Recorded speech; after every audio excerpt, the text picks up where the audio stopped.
everyone, this is Joe Rebelo for Martial Arts Today Television. I realize we've been gone a while, again, unfortunately due to the pandemic and COVID-19, but guess what? We're back on the air. We're back traveling around, meeting different instructors, masters, and celebrities in the martial arts.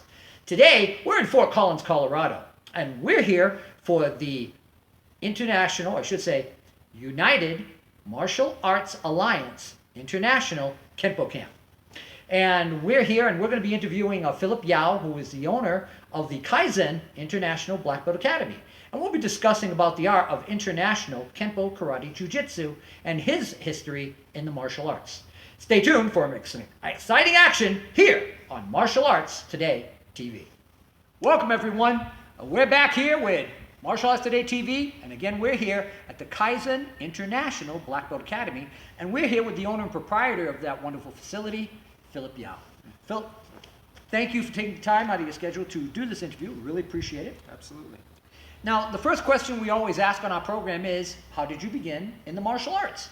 Oh, goodness. Well, I think like many kids, my mom brought me into a small dojo in the middle of Wyoming. And we couldn't afford it at the time. And so I had a bunch of fun, but it wasn't in the cards at that time. But then later, in college, I was like, I need some exercise, and so I got involved with Aikido for about a year or two. Fast forward 10 years, need some more exercise. Started bringing in my son to this school to train, and he wanted to do something, father and son. And so we started doing it, and I'd say 2 months in, he was on his own journey, and I was on my own. Yeah, I have not stopped since. Wow. Now, how far did you get, going back just a little bit back in Wyoming with Aikido, how far did you get in Aikido, first of all? I believe I was up to about my black belt test. The owner and I had a little bit of, we didn't quite see eye to eye on the importance of my college final versus his test. And so we chose to part ways at that time.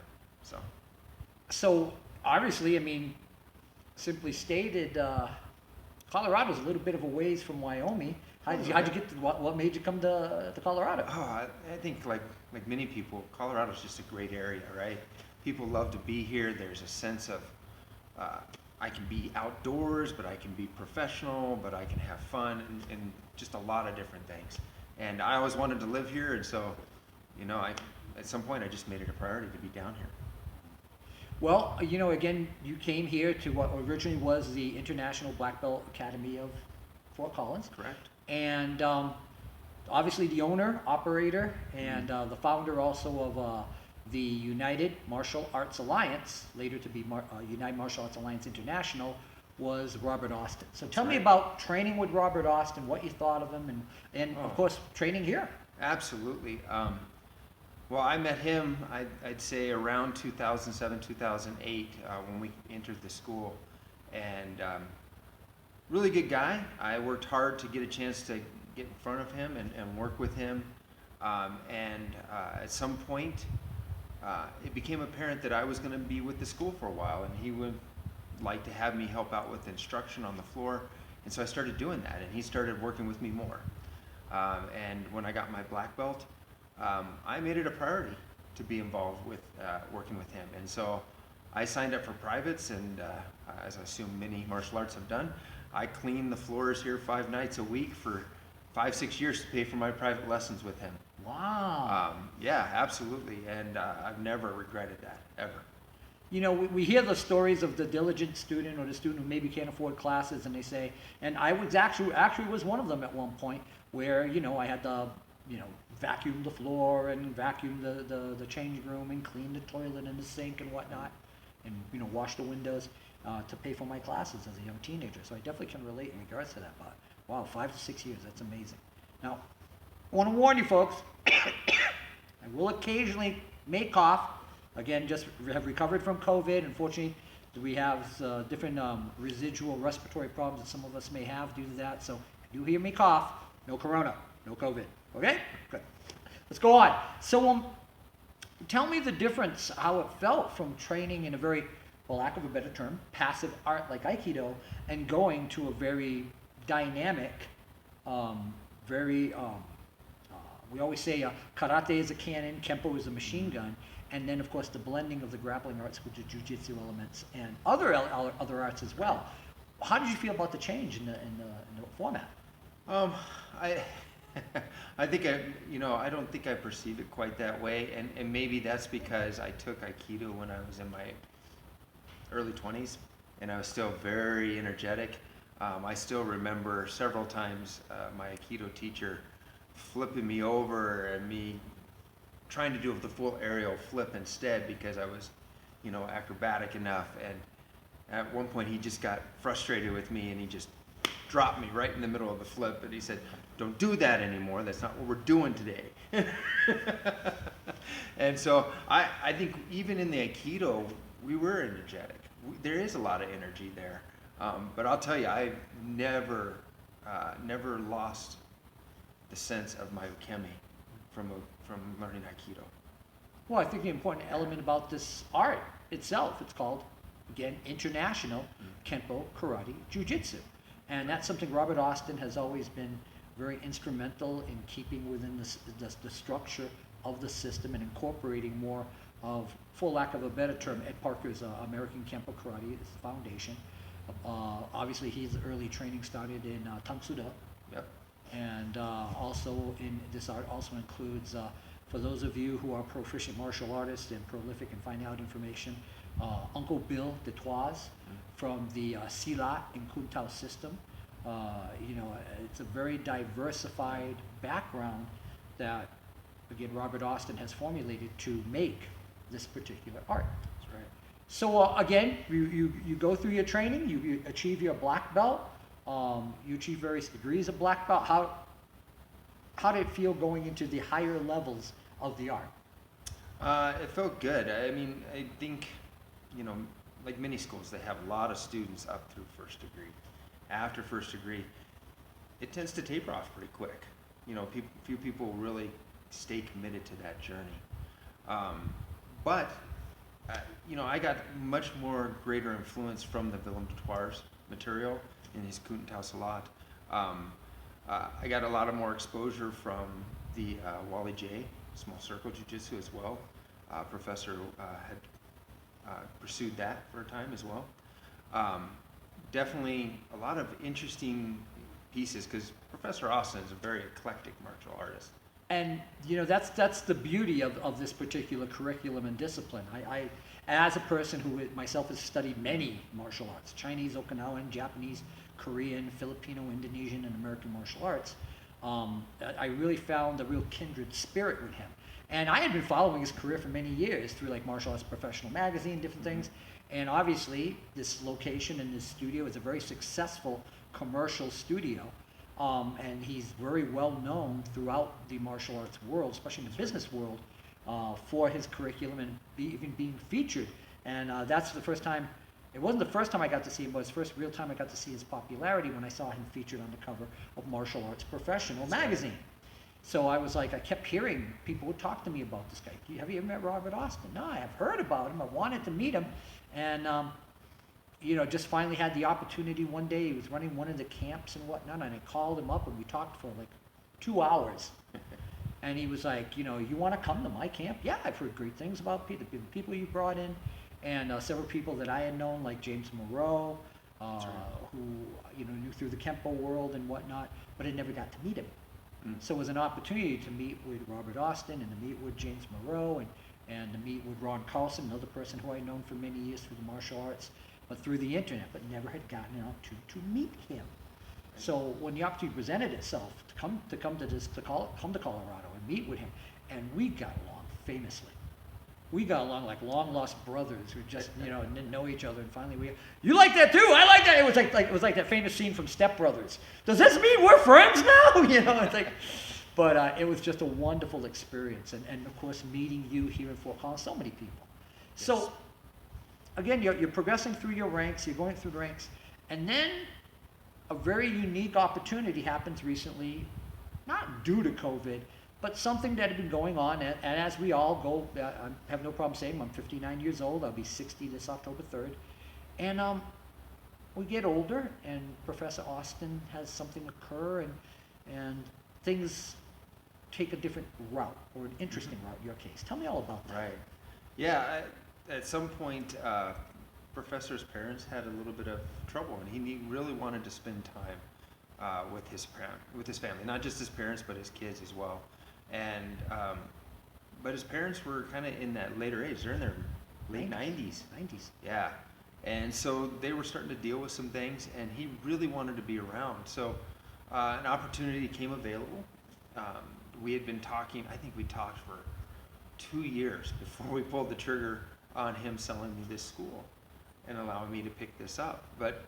And then, I guess 3 years down the road, the Mountain State School in Greeley as well. And it's been a real interesting trip. Oh, to say the least. So you basically now own both of Professor Austin's studios. Again, the Greeley School is still run by James Denning. Absolutely, Denning, yes. Who really recently, as we speak today, yesterday, it was made official. Yep. Where Kiyoshi Denning is now considered the inheritor. That's right. Of the International Kenpo Karate Jujitsu system. Absolutely, And, definitely deserves it. And it was funny because I talked after I met Professor Austin and I met Kiyoshi Denning. He was already talking to me online through Facebook. But now it was like, hey, how you doing this week? What's going on with you? Because he was like, and it's the weirdest thing in my career is having people consider me a big deal.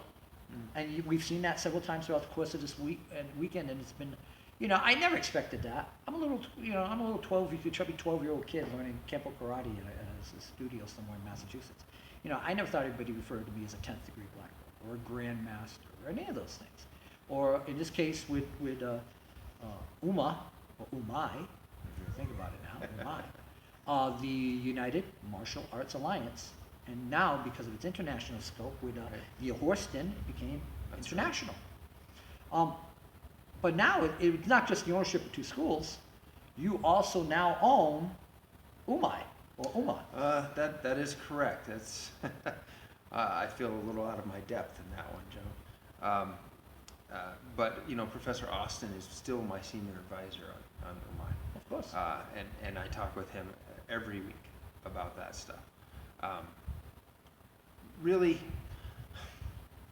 it was his dream to have something like UMA and grow and be this great network. And I didn't want to see just the struggles of taking care of his family. Stop that and put a roadblock in the middle of his dreams there. So I agreed to come on as president and own it and run it, but to still have him in place as the chief figurehead in that, because I want him to continue to build that and grow it. And I think it's a very important thing. When I spoke to him the other day, when we were talking about what was going on with his family and everything, and he was like, this is his dream, and it's always been his dream, and he always wants, but he's looking at, we look at it as we all get older, and sometimes you just want to take a step back and just live life. Me, no, I always will do martial arts. I'll be doing it until 5 minutes after they put me in the box, but I understand that. And the beauty of the camps, like we've just done the Kenpo camp just yesterday, and that's the 12th year, I believe, for the that one's camp. a little newer, 12 years. And then of course the big UMA camp. UMA camp, that's right, in October. In October, and that's been running for 25 years, I want to say. Yeah, somewhere between 25 and 30. Wow, that's amazing. And the diversity of martial artists, whether you're doing Kenpo or Jiu-Jitsu or Silat or Puntao, it's amazing the diversity, depth of breadth of the different instructors. The Filipino martial arts, Anis, Eskrima, Kali, and seeing individuals, like I said, Ron Carlson, who is 87 now, I want to say. 87, and by the way, still training. Just recently got his latest black belt in Brazilian Jiu-Jitsu. That's right. At the ripe young age of 85 years of age. Isn't that amazing? That is phenomenal. That is phenomenal. So, when we look at it, that continued growth that we have as martial artists, and that need to learn, and that want and desire, and you really get that through these different seminars. Of course, Ron's also running an event in just a couple of weeks. That's right. Which is Rocky Mountain Thunder. Rocky Mountain Thunder, and now this is going to be their 12th year, if I'm not mistaken. Yeah. One of our DNA, both at the schools and in UMA, is Ohana. Yep. We have a big push to really recognize Ohana and make sure that our family feels welcome. Yeah, absolutely. And I concur, right? Ohana means family. Nobody gets left behind, and everyone's welcome. That's right. And I really get that spirit every time I come here. I really do. The family spirit that's depicted by the students and assistant instructors and senseis and the whole ambiance. I walk in here and I feel happy. I walk in here and I feel like I'm home. And I never thought I would be. And then I watched the diversity, and it started going over where the influence comprised the art, and explain to the students who maybe have not studied Mr. Parker's system per se. So I'll say, yeah, we used to do this, we do that, that's where this comes from in your system. And then other systems like the Tracy system, there's elements of that. There's different elements from Tang Soo Do and Taekwondo. Right. And watching that and recognizing that and acknowledging and going, that's cool. That's cool. That's great. I love how you guys do this. Yeah, Professor Austin always reminds us, may we never forget from where we have come. And it's important for us to understand our roots as well as to understand our current family and the growth in the future.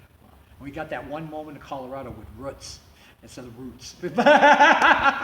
That's okay. People go, do you pack the car and have the ad? I go, no, I can pronounce an R quite well, thank you. But I understand all too well. So obviously the question comes to mind. You have a wonderful, successful. Let's talk about the Kaizen International Black Belt Academy. Why did you choose Kaizen? We sat down, my wife and I, as we were purchasing school, and we said, what do we want our identity to be as we go forward? What is the key component of this school that we've watched in the culture for years and years? And how do we really bring that out, even in the name and then following on through a brand and then into the students? And we just realized we want to help people grow. Our vision statement at this point in time is that we believe every person who comes in through those doors has the potential for unlimited growth. And we work to enable that. And so we get all shapes and sizes here, and we realize where they're at, and we help them take a step up every day. That's what we do, Joe. I got to talk to earlier this week, and we talked about, I asked you a very interesting question. Okay. And I call it interesting because it's a perfect question here. We talked about who were your oldest students at this. You had a couple of fascinating stories. Oh yeah, we've had some people who've been with us for a long time. Johnny Primsky, he's been with us, I believe, 23 years, if I remember right. He started way back in Connecticut, actually, for 3 years before he moved out here. Really? And then, and joined us. He's been with us for a long time. He has Down syndrome. But, over the years, it took him 18 years, but when he was 18 years with us, he fully completed the first degree exam. We didn't rescind any part of it. We didn't hold anything back. We didn't adjust the rules. He made it through and did it all. That's amazing. It was fantastic. Now, there was another gentleman you were talking about, a gentleman who is legally blind. Yeah. Our isn't it funny who comes into your school? But Mike Sedmak is his name. Fantastic individual. He's been with us for about 10, 11 years, and he just recently got his third degree. He is the current highest rank in the school as a student, and he is legally blind. Wow, that's amazing. Yeah. And it gives that shining example again, as you said, everyone's welcome. We always say no one is incapable. That's right. Everyone is capable of achieving a black belt rank and a continued study and a life study in the martial arts. So we didn't talk. Did we talk about the literal translation of Kaizen? It means give or take. There's a little margin for error here, but continuous improvement. Oh, there you go. And those are two shining examples of that term. So again, simply stated, again, Professor Austin's past legacy with the martial arts business model and his success. Presently, how many, even after, and this was fascinating, even with the pandemic still waning and whatnot and still being around, How many active students do you have right now, approximately? I believe I have about 220 in this school and about 210 in the other. That's phenomenal. Yeah. That's incredible. See, and that's a glowing testament to the positive attitude, the positive individuals, and going back to an earlier comment, you know, behind every great man there's a woman. Tell me about the great woman in your life who has been assisting you, who's just a wonderful human being. Yeah, my wife Shelley is a gifted individual. She is she's a battery. I mean, she gets out of bed and she's already wound up and going. And when she decides to go to sleep, it's like she just turns the switch off and falls asleep. So she's up and going until she's done. And she's every day like that. But she's the heart of this. When we're out here teaching and whatnot, she's at the desk and she's connecting with the parents and really following what's going on in their families and what the hardships are, and really showing and connecting to the families about how we can help them. It's amazing. Awesome. That's incredible. And she's an incredible woman. I want to take a moment and thank her for all her help regarding this weekend. You've been a valuable aid and assistant. And really seeing her work, again, behind the scenes in the office, getting everything ready with the camp, even including meals that the instructors could have and different things. Just phenomenal. Phenomenal. So again, the final question we'll have today is, what does the future hold for you in the martial arts? Oh my. For me personally? You bet. Well, in the footsteps of my teacher, I'm kind of an eclectic martial artist myself. And I'm actively training in several things outside of Kenpo. I teach Tai Chi, obviously, in the morning, and I'm continuing my education there. I took a couple classes this last couple months on the Tai Chi spear. Oh, wow. With my teacher out in Pennsylvania over Zoom. That was interesting. I've been doing some classes. I'm almost ready to get my black belt with Guru Chad Bailey and Progressive Arnis. Chad is a good friend of mine. Yeah. Actually, another person I knew from online and through Remy Priestess, and got to meet him again through UMA and again the various camps that they run, and it was a joy and a privilege. And but again, this is why what was the term? Standing on the shoulders of giants. That's right. And when we work on the arts that our instructors taught us, and the guidance and wisdom they gave us, as well as the physical instruction, it really makes us better people for it. And I've got to say, Chad's a great guy. Yep. And it's just a joy, and I'm so happy for you. So what else are you doing? So we're doing Tai Chi, we're doing Filipino martial arts with Chad. Yep. We're doing Tai Chi weaponry. Well, and I still try to learn a little bit about a BJJ. I mean, our philosophy here is that we stay on our feet when we can, but when you get down, we hope you have enough confidence to get back up, right? There you go. And so, I still keep training BJJ under Darren Reisler out in Hartford, Connecticut. Who's the Hartford representative for UMA. That's right. Yeah. And also Zen Kamen Shinryu Jiu-Jitsu? Oh, yes. I will. Yes, I have a fourth in a Kenpo, but I also have a fourth in Shirinji Tetsukinru Kandahara Kami Shinryu Aki Jiu-Jitsu under Don Philip. Don Philip, again, one of the students of Professor Albert Church and the legacy of Zen Kamen Shinryu. So that's a pretty diversified resume. That's awesome. And that's the beauty of this location and this instructor and his instructors, his masters and founders' legacy in the art of International Kenpo Jiu-Jitsu. And of course, the United Martial Arts Alliance International. Phil, thank you so much. Greatly appreciate it. And we'll be back with some exciting action in the legacy of Philip Jauch and the International Kenpo Karate Jiu-Jitsu system. Sword and return. Kick and return. Parting the seam. Rolling mace. Hooking twigs. Deflecting the branch. Circling twist. Ass! Ass! Ass! What? Ass! Ass! Ass!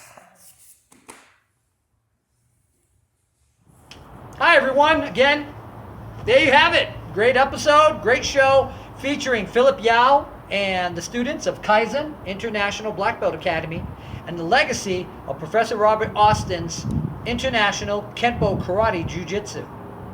Get a chance to check it out online. Look up the Kaizen International Black Belt Academy and the Mountain States International Black Belt Academies.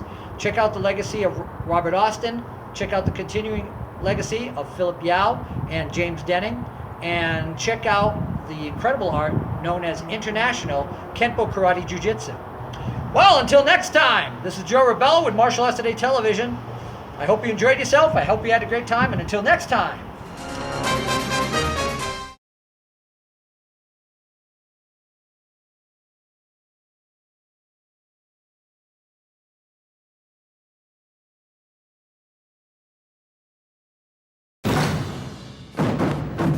Kung Fu is attractive, steady, clever, elegant, powerful. It is a foundation of Chinese culture, inherited from our ancestors.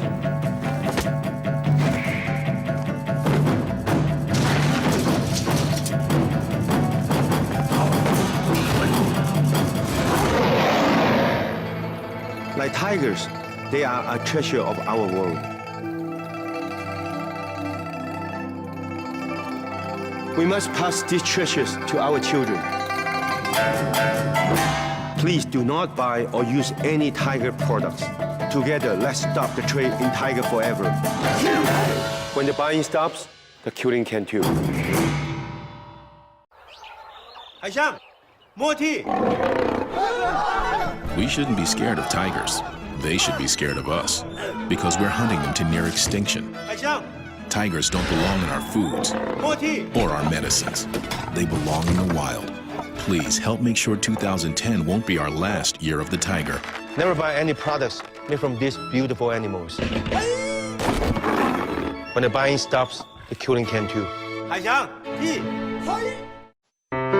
Do you know the tiger, turtle, and rhino are almost extinct? Do you know that they are still being hunted? Do you know that the main cause is because people buy souvenirs, traditional Asian medicines, and delicacies made from endangered species? Do you know that this can be stopped? Do you know that you can help? Please tell others that when the buying stops, the killing can too. Thank you.